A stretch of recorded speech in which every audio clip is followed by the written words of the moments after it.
Okay, hello, hello. Welcome to Birthing the Gifts. I am clinical psychologist Dr. Kyla Holmes, and here at Birthing the Gifts, we provide a safe and compassionate space to grow your God-given gifts. So, in this interview series, in this conversation series, we discuss the process of giving birth to your gifts.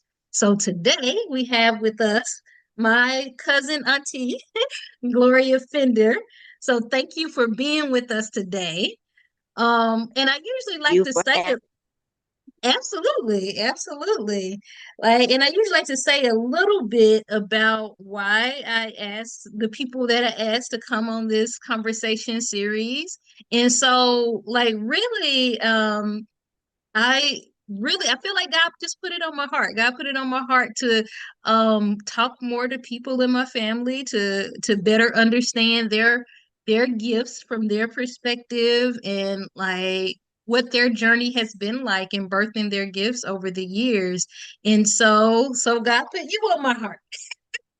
Give Okay. it your word, say reach out. And so from my perspective, if I think from my perspective, like as I guess I say a younger generation in our family, I would think like I've seen you be involved in social work, things relating to mental health and emotional wellness, very passionate about family, like our family and families in general.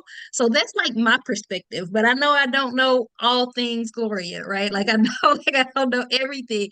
So maybe we can start there. If you could like if you as you've been reflecting on like what gifts, talents, traits what are those traits that God has given me?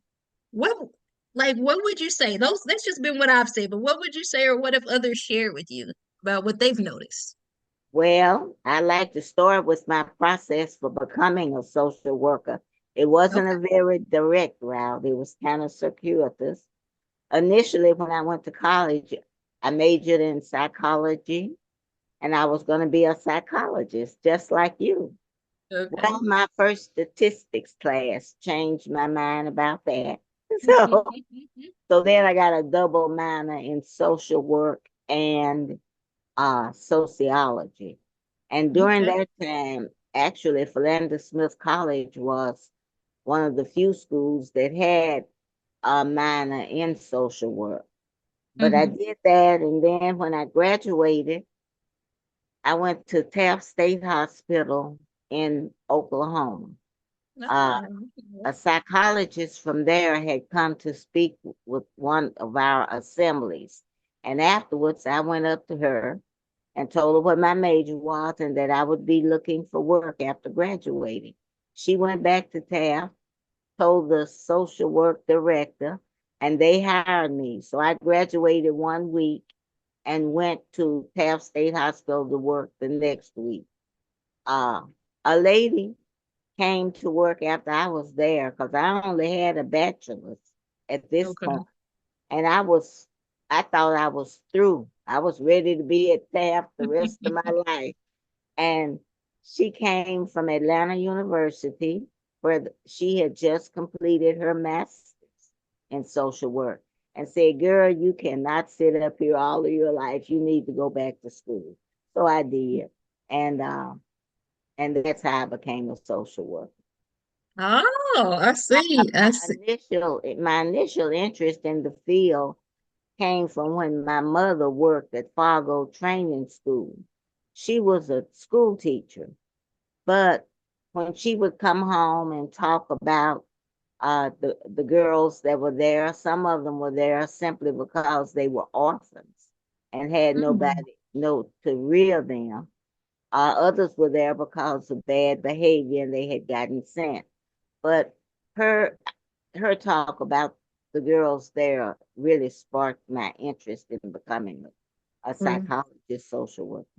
Yeah, and that's where I was going to go. So I'm glad you did that because I wanted to come back to the person that said, and I'm just looking at my notes here, you need to go back to school. So I do want to come back to that, but I did want to rewind a bit, right? Because when we think about people birthing their gifts, right? Like, and if we believe that people really have something within them, greatness on the inside of them, passions or interests, that's something that could be fulfilling to them to focus on, right? That if we believe that people are born with it, that means it's going to be a time where that interest was sparked. Like, so I'm glad you worded it that way, that like, this is when my interest was sparked. Do you remember how old you were when when that happened and Well, you would hear that? Hmm. well, let's see, I entered college at 16, 17. So I was 20 years old. Oh, that was when, okay, so that's when you remember your mom talking about that. Oh no, When I'm you, sorry. That's when I entered the field. Oh no, when mother was talking about the girls at Fargo, I was probably when my interest was sparked, probably about 11 or 12. okay, so that's where I want to go. Usually that's what people say, right? Is that they were younger, they may not have called it psychology, social work. It was just some sort of interest was sparked, even if it wasn't a word for it, right? So I think about that as, when we think about children and youth and all of that, that like to know that their interest is probably being sparked in something when they're 8, 9, 10, 11, 12, 13, like somewhere in there, something is being happening. So, like, as adults around them, it's like, how can we pay attention to that and know that? So, I also wanted to get the school. You said, because part of this is good to hear about Aunt Ella and saying, so she worked at Fargo. Is that Uh-huh. what you said? I just wanted to get the name of the school. Okay, so she was at Fargo, and so you would hear her talking about it. Do you recall, just to get the order of things, do you recall anything even before age 11 or 12 that you felt like you started to notice things that you were interested in, or people even noticed stuff about you? Mm, no, not really. I was Okay. just playing and having fun and running around. Okay. So it could be something said about that though too, right? That playing, having fun, running around, and maybe you had that freedom to even, I don't know, to be have the foundation to even notice the spark, right? Like it's even something to be said about kids playing around, running around, because that's their job. That's their job is to learn through play. So I'm sure you were learning and growing, and then at 11 or 12 that spark. Can you talk more about that? Like, really, what did you hear? How did she talk about it that really grabbed your interest? Well, she just talked about some of the circumstances from which the girls came, um, and her work in trying to motivate them to do better in their lives so that they wouldn't be repeat offenders and come back, but really do better once they left.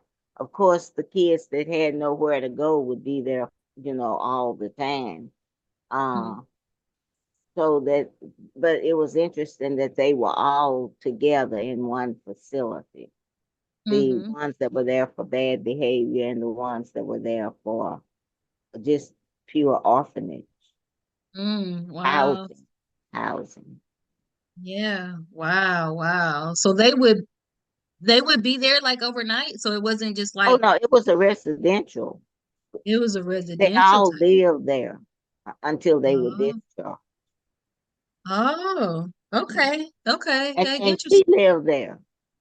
She lived there. She got to come home one weekend a month. Oh, I did not know that. Yeah, Okay. yeah. We were with Big Mama the rest of the time.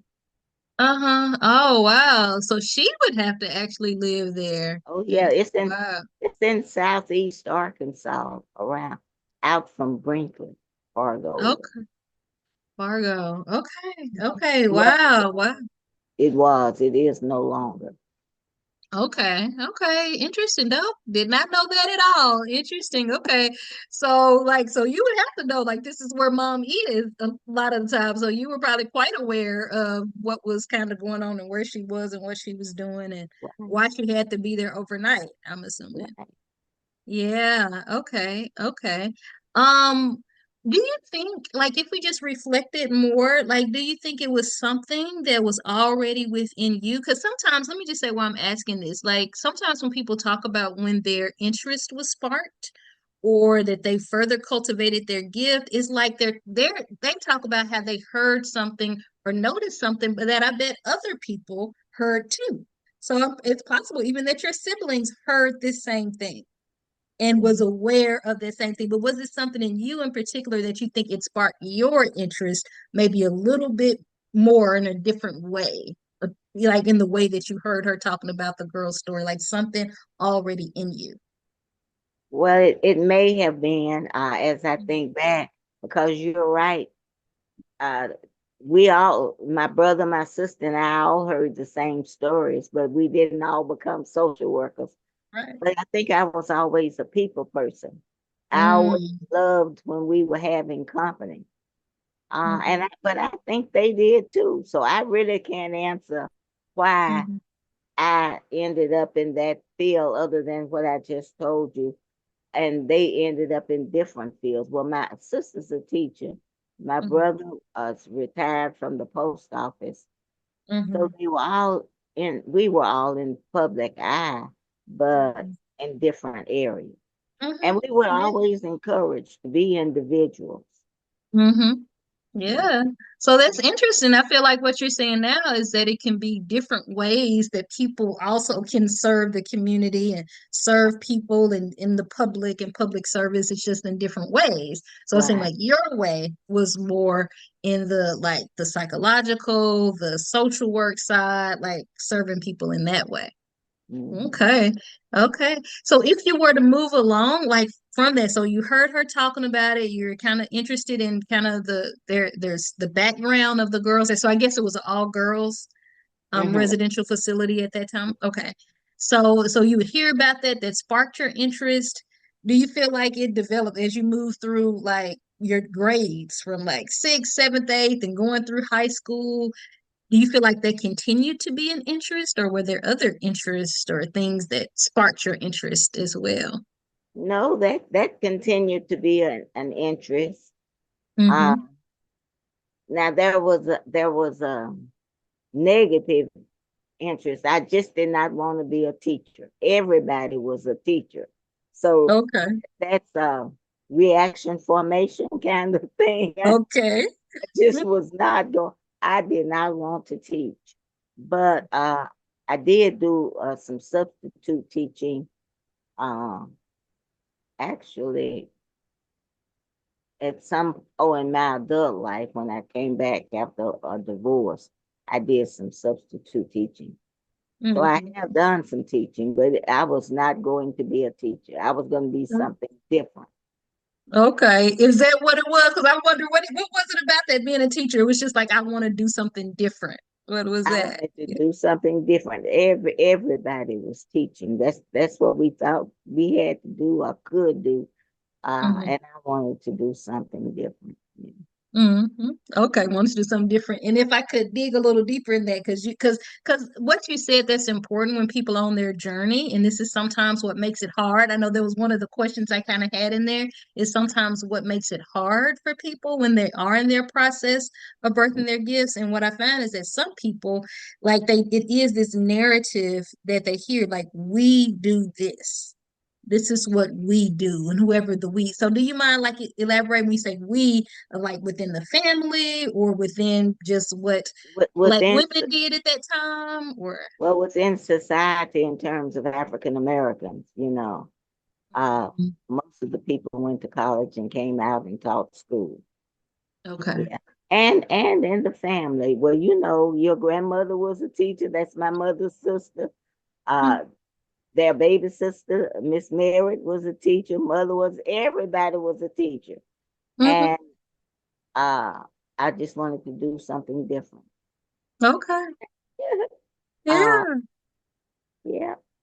Yeah, I like that. You say, I just wanted to do something different. It's always interesting how certain things stand out. So you knew you were a people person, you were, loving, it seemed like maybe it had to be some interest or curiosity or compassion that stirred up for the girls. I don't know, is that what word you would put to it? Well, Like, yeah, the compassion actually was in the home too. Our family, where was a caring, compassionate Christian family. We were always taught to share. I did not know we were poor until I took my first sociology course in college and saw the range. I said, "Wow, we were poor," because we Okay. always shared with others. We were Mm-hmm. always expected to do that. Um, and we always showed tolerance for others. We had to maintain our own standards.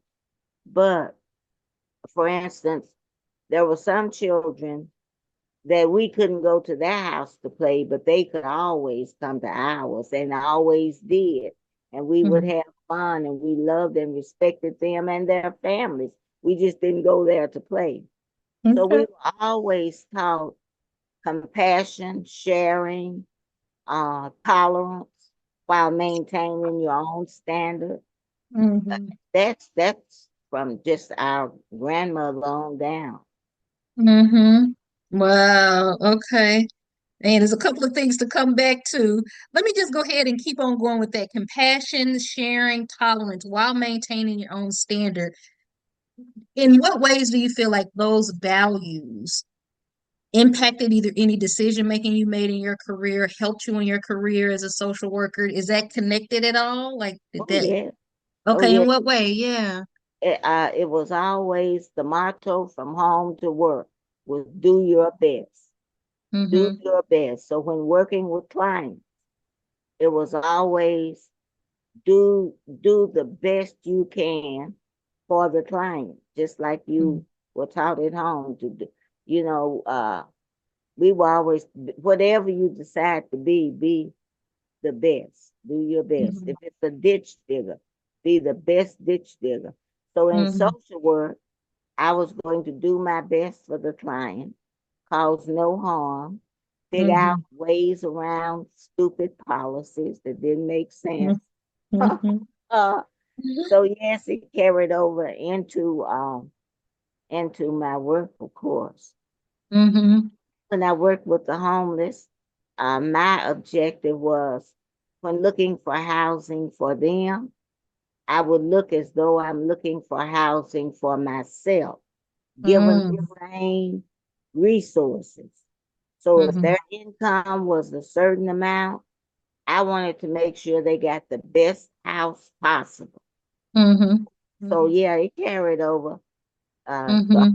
do your best and to function in a compassionate way. Wow. So it seems like that's what you were taught, almost in what was modeled as well. How would Right. you say that was communicated, right? Because you said, um, like Big Mama and your mom is like there was those similar values. So do you feel like that was communicated like verbally through stories, or did they just through what they did? How did It they was do it, that?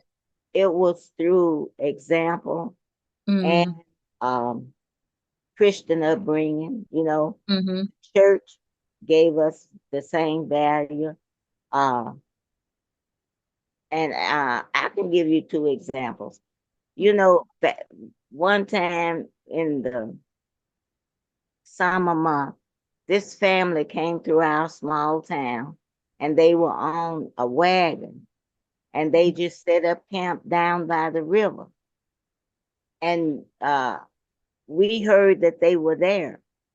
Big Mama cooked and took them food and took us along with her to share that.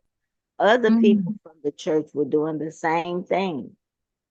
Cause it's so that we grew up in a community, in a church, in a family that showed compassion by example, taught compassion in the church. Mother was a Sunday school teacher. mm-hmm. Um, and there was another example I was going to give you. Girl, I forgot. That's right. it, And hopefully it'll it come was back to you. okay. Maybe it'll come back to me, but there was another example. It was that Mm-hmm. family. Maybe it'll come back. Okay. Okay, but you saw them do that. You Yeah. saw them do that as a family. I'm assuming a family they did not know. Mhm. Just yeah, but they said this is what we do. This is what the community does, and you saw that. Yeah. Right. Did they have you all help with that? Was it any part that you played in that? Absolutely. Yeah, we have. Mm-hmm. We Mm-hmm. probably picked the beans before Big Mama cooked them. We went with her to take them. And we got to know we talked with the family and got to know them. I think they stayed for part of the maybe the first semester of the next school year, and the Mm-hmm. kids were made welcome at the school, and we knew their names. Mm-hmm. So yeah, Okay. Wow. Wow. I think that's just so awesome to know that so that parents and other adults know that kids learn in a number of ways. They learn by sitting down and when you're telling them, but they learn just by being involved and watching and noticing the examples around them. They learn all sorts of things, helpful and unhelpful things, but they right. learn it all. They learn it all. Just I was wondering, you were talking about Big Mama. What did she have a like a outside of the house job? No, no, no. She Okay. yeah, she was a stay-at-home mom. Now, at Okay. one point in her life, back in those days, because she was born in the 1800s, Oh, okay. Yeah. and she had an eighth grade education. And back in those days, uh, people could teach. So she taught school for a little bit before she married. But once she married, then from then on, she was stay-at-home. Okay, yeah. So I got to put that in context of what was going on culturally and what women did, what Black women did, and that kind of thing. So, okay, okay. So was that how easy or difficult was that for you to say, I wanted to do something different, right? Like not the education teacher route, which maybe was expected, even though you said your mom said you be your own individual. But so I was wondering how easy or difficult was that to do something different? It was very easy, Okay. very Yeah. What easy. made it easy? How so? The timing, the time, Okay.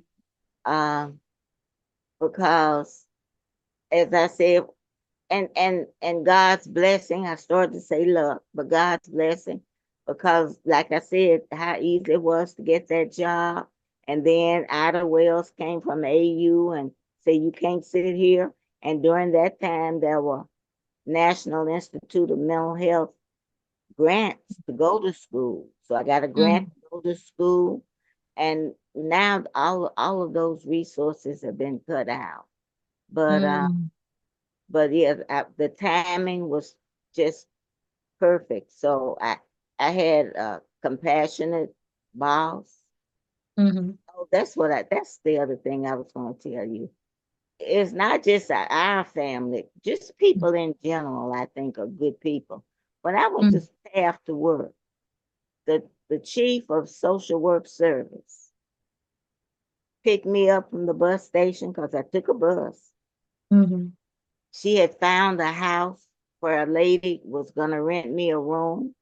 She mm, took me to the grocery store because I didn't have any money.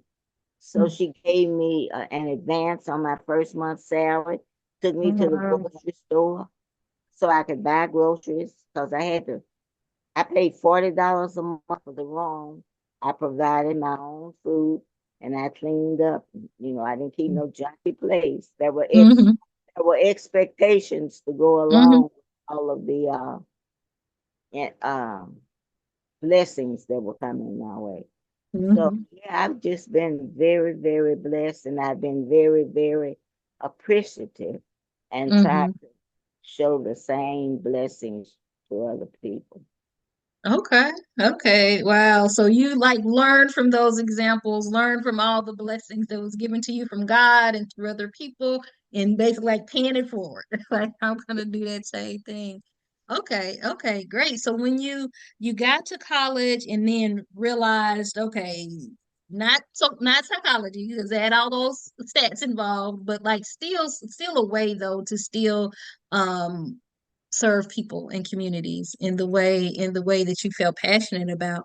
But what do you think? Now I want to circle back to what you said, where you kind of got that message. You need to go back to school. What do you think made like what made that person do that? Like say that, or and how did you hear that at first? Were you kind of like, I don't know about that, or yeah, how No, did you respond to that? I think the same thing that motivates me to help others motivated her to help others.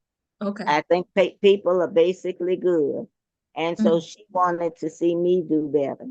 So she mm, told me, and I received it that way. Now, there was some anxiety, I said, because by that time, I had bought a car, I had a car note, And I knew how much my grant was going to be. It was going to pay tuition, room and board, and give me $200 a month stipend to live on. So Mm-hmm. my car note would come out of that. But Mm-hmm.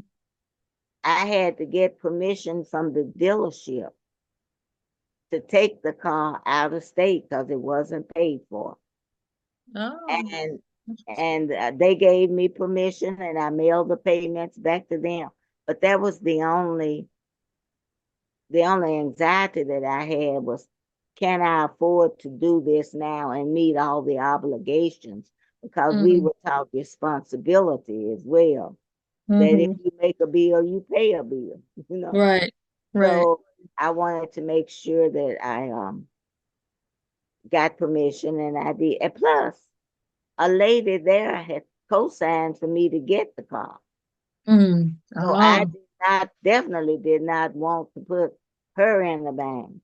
So I Mm-hmm. told her what I was going to do. And I told her that the car dealership said, yes, I could do it. And I made sure I paid that bill every month until it was Okay. paid for. Okay. So Yeah, you were committed to that. You stuck with that. So absolutely, yeah. because that was my responsibility. And thank Okay. God that I didn't get sick or anything where I could not do it because Mm-hmm. stuff happens. Amen. Mm. But I was Mm. there. It was a blessing to be able to do it without many problems. Okay. And it was So an abundance of blessing. that's awesome. That's awesome. And so we just have to, when people say count our blessings, to really be mindful of the blessings around us, even when things aren't perfect. And at the same time, we can acknowledge the blessings in our life. Like, really be sure we're focused on that. So, what do you think, even with the anxiety there? Like, what do you think? And I guess you're talking some about it, talking about the value of taking care of your responsibilities. So, I don't know if that value helped you to persist through, even with the anxiety, or was it anything else that helped to kind of like, because I'm thinking about like the reason why I'm asking is when we are along the journey of like doing the thing, pursuing the thing that we want to do, or birthing our gifts, it's not always super easy. Now it can be easier times, but I'm wondering in the moments where it was like not the easiest, like how did you keep going anyway? Yes, yes. Because once you start to work and you have to operate within the framework of an agency and abide by the rules of the agency, which sometimes uh not client friendly, and you have Mm-hmm. to find ways to serve the client the way you know they ought to be served and Mm-hmm. still abide by the rules of the agency.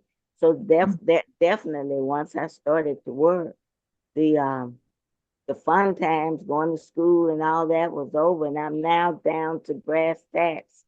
Mm-hmm. Still blessed because I was in the VA system. Okay. Mm-hmm. And I did not realize how blessed I was until I had to deal with private hospitals and learned that they didn't have the resources the VA had. Mm-hmm.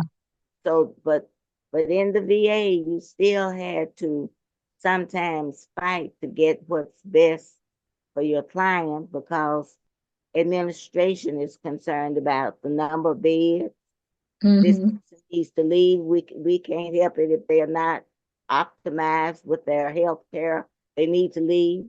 So Mm-hmm. there were those kind of then there were policy changes. Mm-hmm. Sometimes a new president would come in and things we had been doing, all of a sudden they said, we're not going to do that anymore. And you had to explain to clients that I know you've been getting outpatient care, but you can no longer get outpatient care at the VA. And so there were lots of obstacles and barriers. Uh, Mm-hmm. and how do I deal with them? I tried to make sure that my clients had other resources when I had to turn Mm-hmm. them away.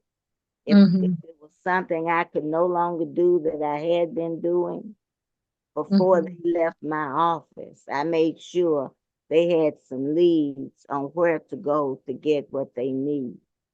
and Mm-hmm. to apply and where to apply, what Mm-hmm. document to take. And then some days I just look back at the good days. I say, well, Mm-hmm. today was a bad day. But I look back Okay. over my time at the VA, most of the days were good days. So Okay. I look back at the good days and I do the best I can during the hard times. Mm-hmm. Wow. So it seems like you try to have perspective and not get too caught up in the bad days, but kind of take a step back and realize there have been some good days. So let me get a bigger perspective. Let me zoom out and kind of see that And I there's, was there for there's been good days. 34 years. So 34. I was going to ask you how long you were there. 34 years. Okay. Wow. Wow. So was that was kind of that was where you spent the majority of your career. I guess like where it was there. Okay. Okay. So if you were to think about like even well before because I'm about to like go to a different maybe part of your life and other things that were important. Is it anything else that you want to share from your career time, either at the VA or social work in general, that was important to you that you think like highlights your gifts? Anything else from that time? well, speaking of my gifts, I didn't know what my gifts, when you asked me to do this and you told me you wanted me to kind of focus on gifts and purpose, and I thought, my goodness, I'm still trying to figure out what my purpose is and what my gifts are. And in the middle of that, a friend of mine came to town and she spent a couple of nights with me. And as she was leaving, she said, well, what are you going to be doing tomorrow? And I said, girl, I've got to start writing this thing my cousin asked me to do. And Mhm. I've got to figure out what my gifts are. And I'll just sit down and start writing and maybe it'll come to me.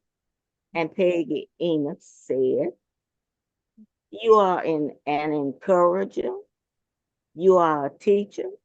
You are given to hospitality.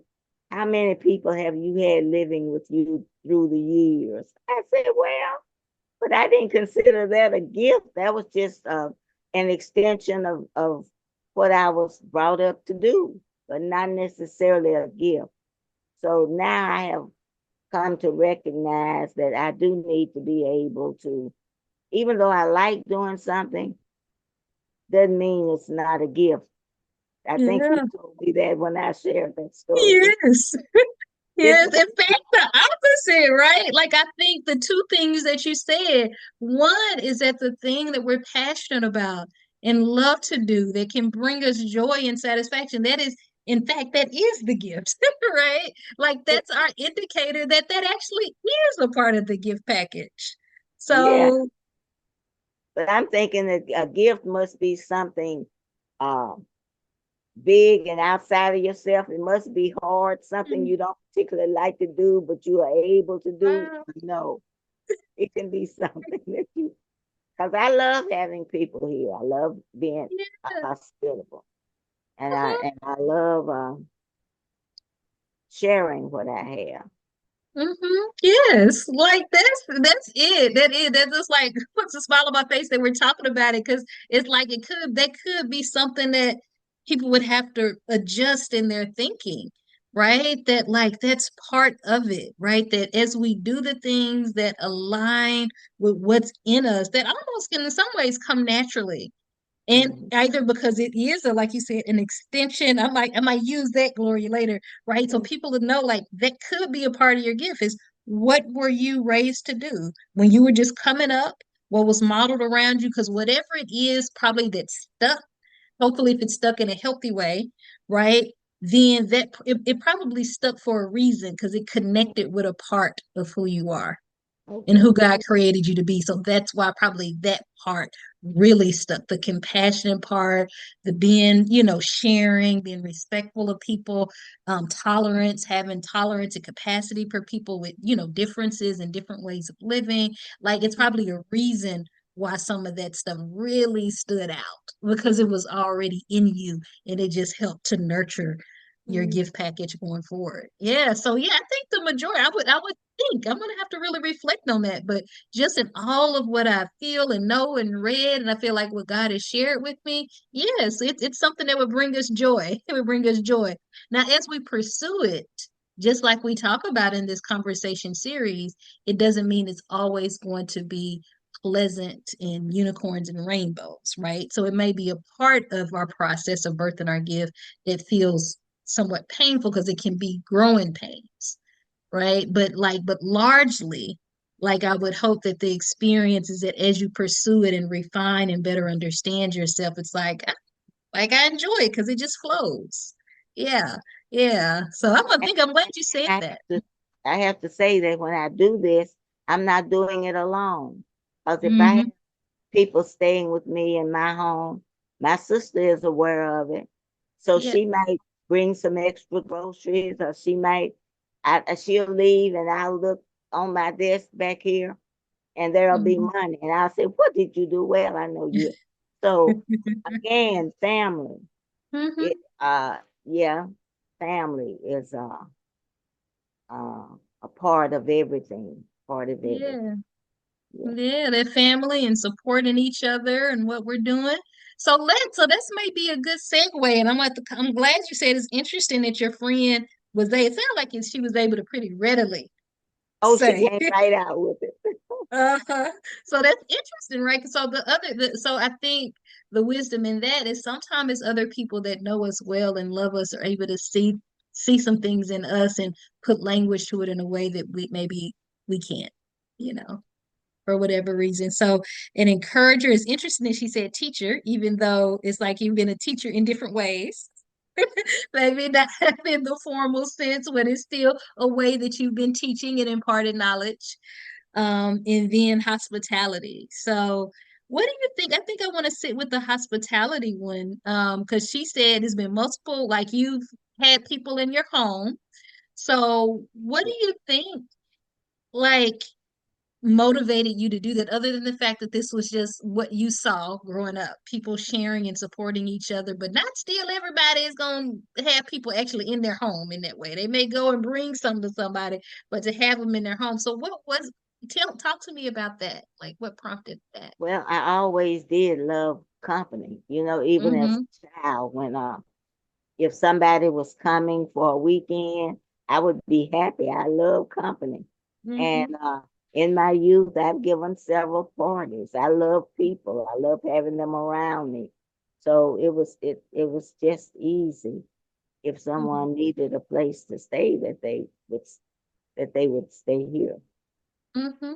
Yeah. Okay. Yeah. So do you think I guess you said even since a child you were like that. So do you think you just kind of came into the world like that, just kind of loving I don't people and know. loving I, company? You said maybe so. I don't I know. don't know how that developed. Uh, Well, probably came into the world like that. Innate. Uh-huh. Now that would have to be proven scientifically. We need T. Curtis for that. Yeah. But but there may be innate likes and dislikes. Mhm. But Yeah, has to be some too, because it seemed like at least from as far back as what you can remember. You love company and you love people. Do you feel like so? I don't know if you would put it in this term, but like introvert, extrovert, would you consider yourself like that gives you energy? Like it's an extrovert, people being around, like more pours so into you? more so in my youth. The older I get, the more I love peace and serenity and being by myself. But Okay. but I still have people living with me until today. But I used to be a definite extrovert, Hmm. but I am becoming more uh, introverted at this stage in my life. Okay. Okay. I So don't things go can out as change and much. evolve. I Go don't ahead. go out as much, and I don't have parties nearly as much. Okay. Yeah, so maybe it's a segue to the other piece that I wanted to talk about, because one of the things I want to talk about is what does it look like as people continue to focus on birthing their gifts in different seasons of their life. Like you talked about when you were a young child, loving company, loving people, and learning and having things modeled for you, seeing examples to college and then your career at the VA.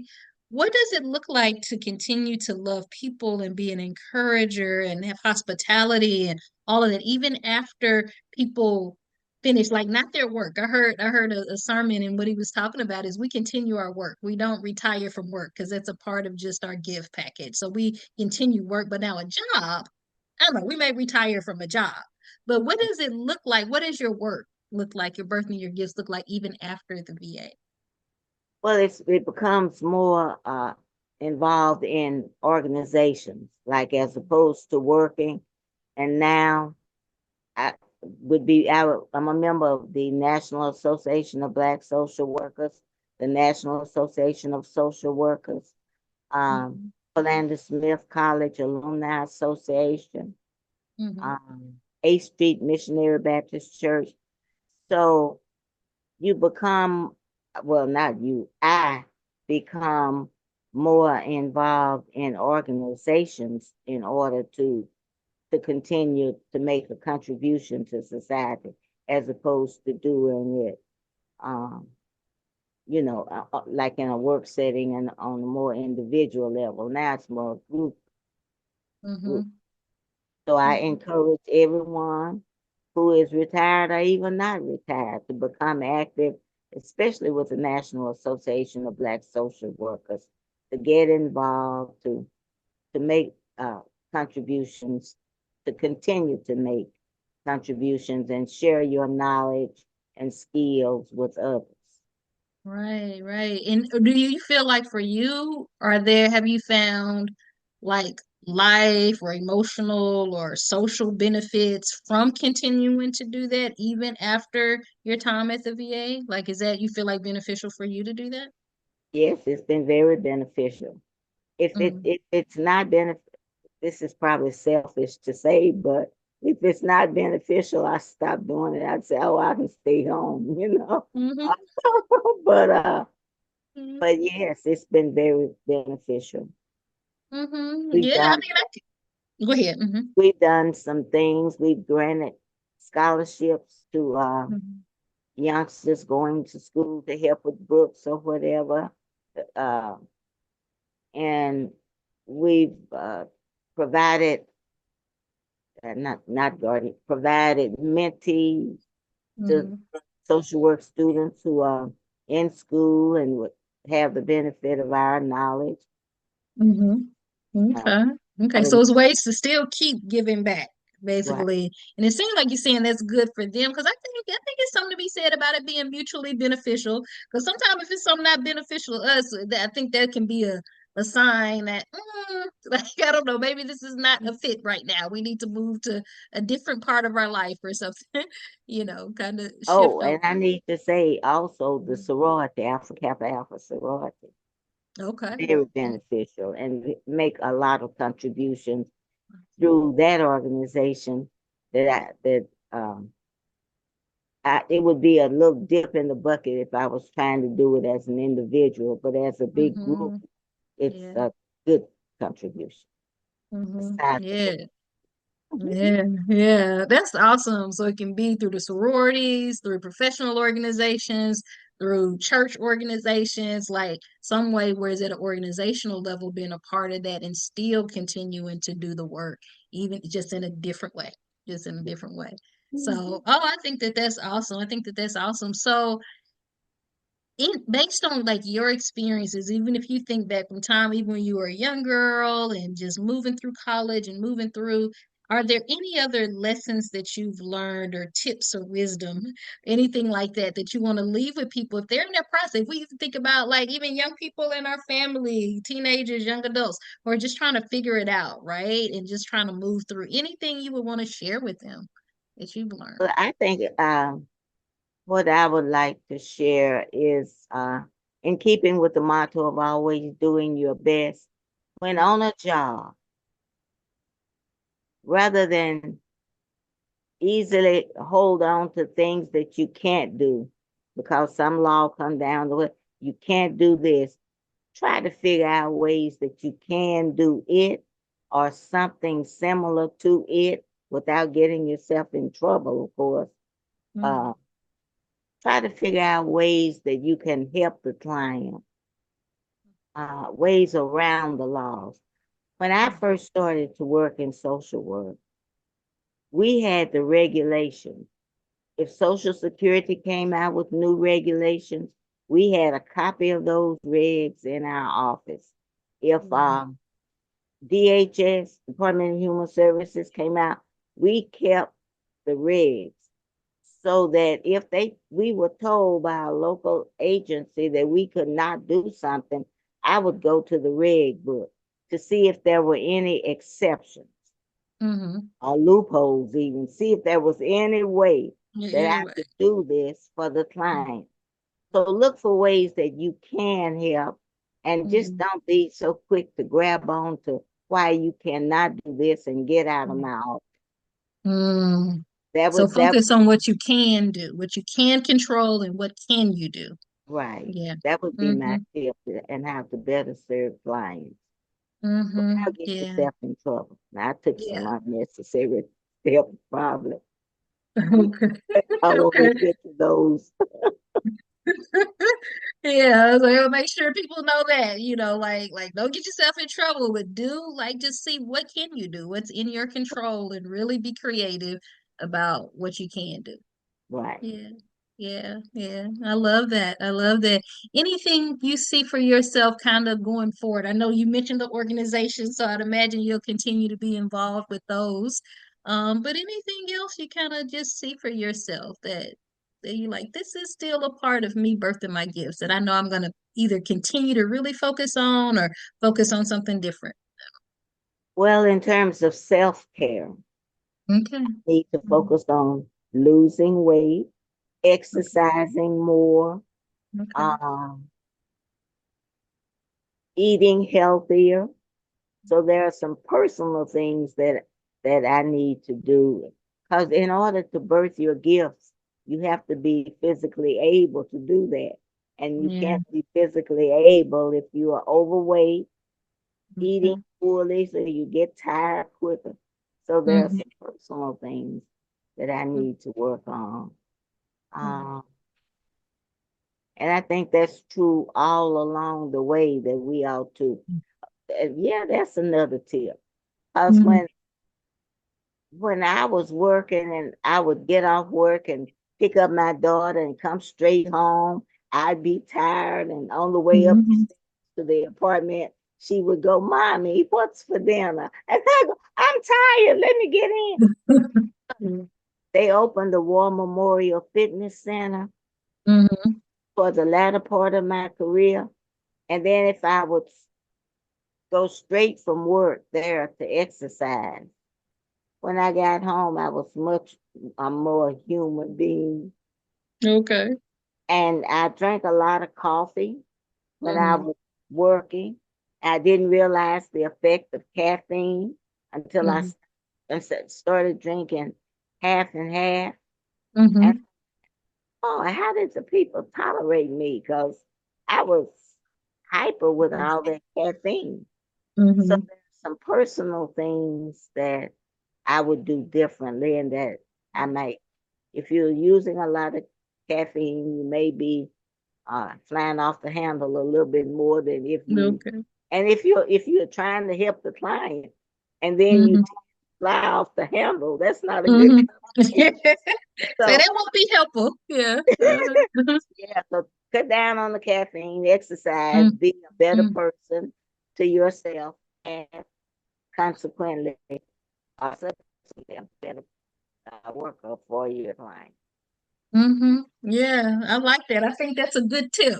Is like really taking care of our bodies, really limiting caffeine and any other thing that could just not be helpful for our bodies. And it sounds like focusing on getting eating healthy, exercising, and then I'm just going to add the tip of getting adequate sleep. Adequate sleep Oh and yeah, rest. adequate sleep. Yeah. Yeah, we got to take care of our bodies.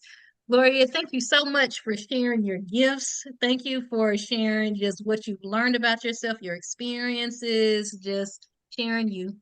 I appreciate it. I do appreciate it. So Well, thank it's been you for another, yeah, absolutely. Absolutely. It's been another edition of Birthing the Gifts. It's a process conversation series. Again, thank you. I appreciate you for your time. Thank you.